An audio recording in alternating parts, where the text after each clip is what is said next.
any website after finishing XML sitemap. So will be checked by any XML sitemap will be using by this option. Any website.com/sitemap.xml. After finishing this one, for checking for indexing process purpose, you can submit by the Google Search Console. It's a very important. How to submit?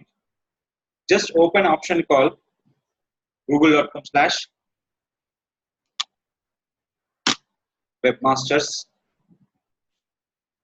Now click for sign in. Option call is sitemaps. You can submit it.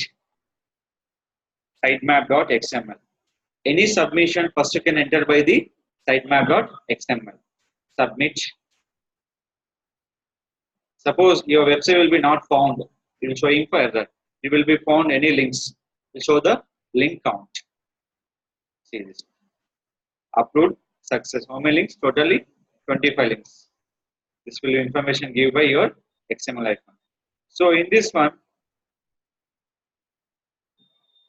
index coverage. So still not showing for index URLs. Submit for total 25. How many URL index? They give the information by here. So XML sitemap main purpose of total your website URL. How many pages will be in index? The given information by index coverage. The very important information.